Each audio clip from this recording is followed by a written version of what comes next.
Hey all, Double 18 Seth Shadow here. So let's go ahead and get straight into it. We're going to be covering a few deck archetypes that are seeing some more support with DivineZ Set 5 and some other things that have been moving around as of late. So, while there is big talk around many of the divine and faded decks, particularly like Levidras, Resil, Odium, and so forth, there's another deck that is getting some attention for Quaking Ripple Monster Eledglema, which is an old promo card that we got as part of one of our old sneak previews. It also got a reprint as part of Festival Booster 2023, and also got an FFR in that same pack. This card has seen its own deck surface with new support cards that are coming in DivineZ Set 5 that actually give it some very strong play potential. And the market has certainly noticed this, which I talked about it some time back, but it seems like it's starting to gather more traction the closer we get to Set 5. The original promo is down to 3 listings right now with prices as low as $8. And then you've got the reprint from Festival Booster, which is completely bought out to the point of a single listing at $19. However, the market prices on both of these, you've got just over $1.50 on the reprint and almost $4 when it comes to the original promo. And there have been no copies of the FFR on the market for some time now, and that one got bought out at just under $10. Some other cards that could get played in the deck besides a number of orders, you've also got Ox Machine Monster Savoid. Because keep in mind, Eledglema is also a monster, so it can play with the whole monster archetype, similar to how it can play with Archtype support pieces. Savoid currently has 3 different printings, 2 promo-based ones that came out of a promo pack, and the reprint from Festival Booster 2024. All of them currently have a base price of $10, and their market prices are still not too far away from it, but they're all lower. A range of about $7.50 all the way to $9.50 on those.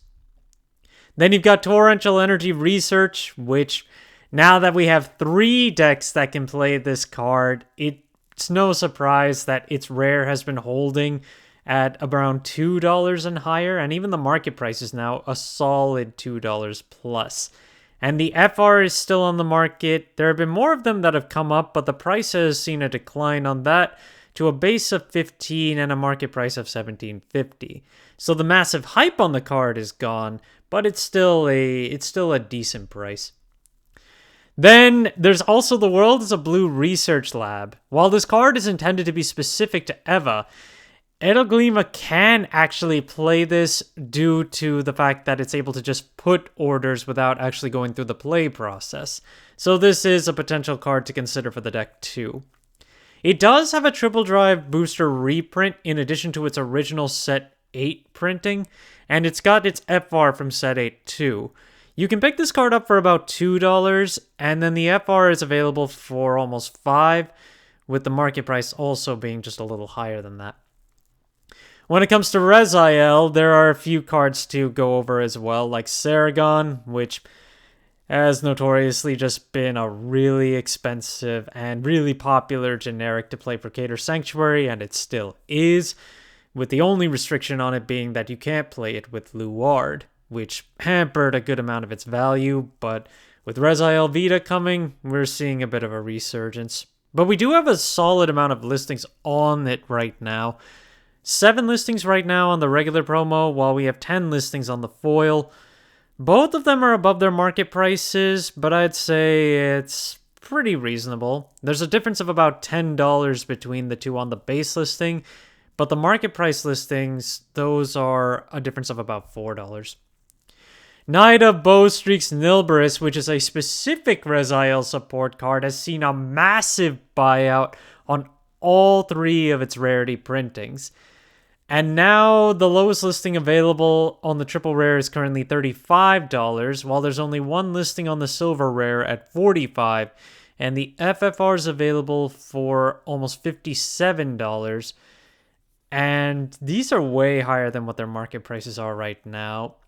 it's really just going to depend on how popular Resil Vita is going to be in comparison to stuff like Levidrus. It's just, I mean, it's Cater Sanctuary as well, so it could also just be riding that train while we're at it. Resil Vita also tends to use Cadwalla, which originally came out of the Youthberg starter deck, and now the card has been bought out to the point of a minimum of $18, and it's mostly $20 to $25 across the board. This card has 2 foils available, which include a reprint from Festival 2023, and the foil that you could get by chance out of the original Reika's Youthberg deck. There's also a reprint in the Graham Grace deck, but that one is also close to $20 at this point. And suffice to say, outside of the foil from the Reika deck, all of these are much higher than their market prices, which are more close to $10, even though most of the listings are like $20. A quick check on where the energy generators stand. Well, the one that comes out of the new Stardust Blade deck is significantly cheaper than all of them. Now its base listing is actually under $7, but let me make sure there's no shipping tag with that.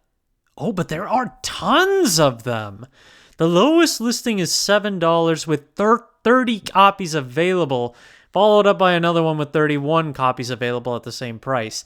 So there's no question at this point. There is no reason to go for any of these other energy generators, given that they're all the same thing, just a different deck. There really is no reason. If you still need to get energy generators or you want spares, just go for the one from Stardust Blade, as it's significantly cheaper and the same thing. I know we haven't been covering the original Elementaria Sanctitude for a while, so checking where it's at, we have a lot of printings of this now, in addition to a new promo variant that also comes out of Stardust Blade by chance. But, I mean, that's another printing of it that has effectively stabilized the price around $15, $16 for most of the copies that are available. The high rarity ones to pick up, though, are the full art one that you got as a June promo from 2023, or I think it was a July promo, and then the World Finals version, which has a market price of $500 now, so it's actually sold at a certain value. The lowest listings, though, are $750, but there are only 2 listings. In any case, there are a good amount of listings among the different Elementaria Sanctitudes that are available, and the 124 numbered promo has the most, 17 listings overall, starting at around $14. There is also the Festival 2024 variant, which is now around $12, but because we didn't get the Barry collaboration, I could imagine this just kind of sitting where it's at for a while until we get something that would need it to see more play. Destin 1 of Scales, Aelquilibra. This is still a pretty cheap Destin 1 to pick up at a base price of less than $250 and 27 listings, and then the silver rare is under $10 to pick up at this point.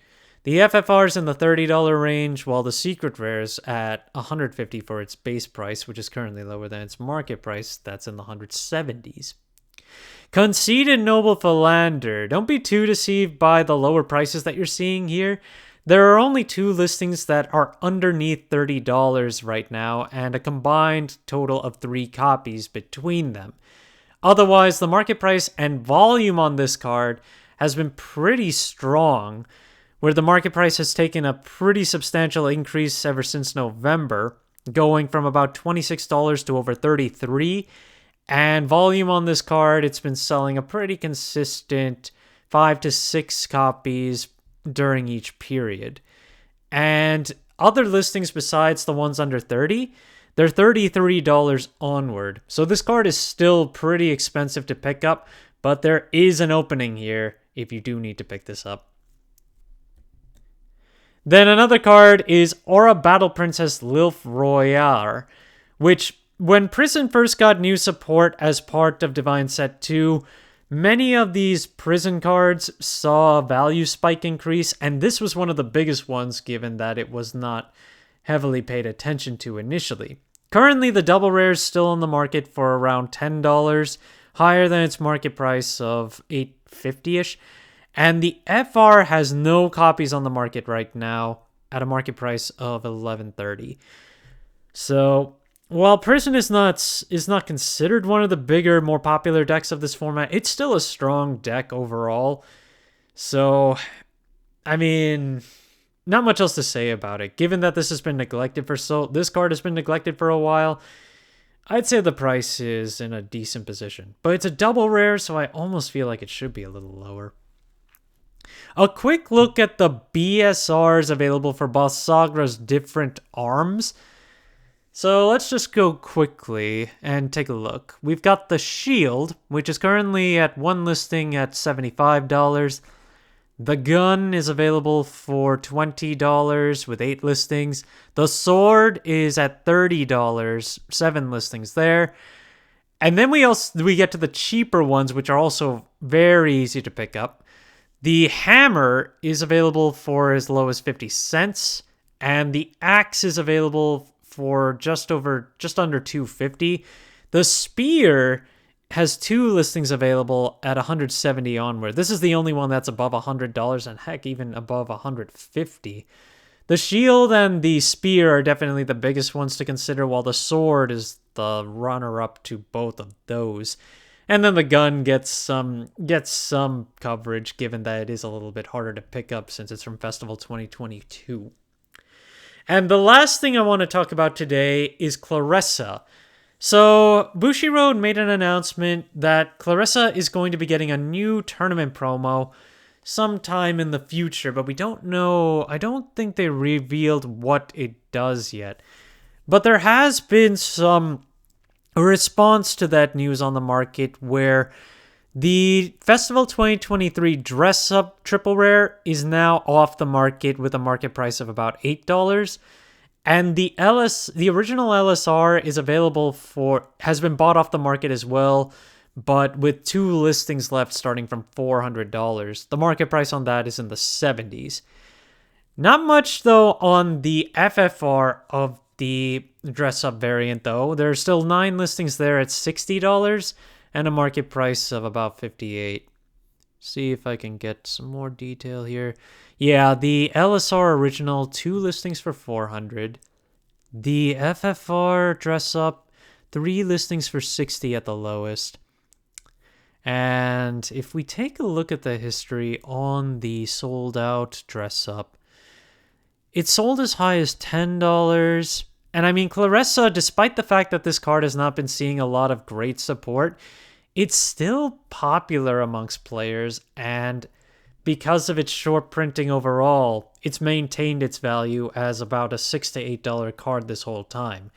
I would imagine we'll see more of these come back on the market at some point, but I would not imagine this deck taking off, given that it has a lot that would need fixing, and it would be hard to fix it without overpower creeping it. Thank you guys for watching. If you liked the video, please like and subscribe if you haven't already, and I will see you guys later.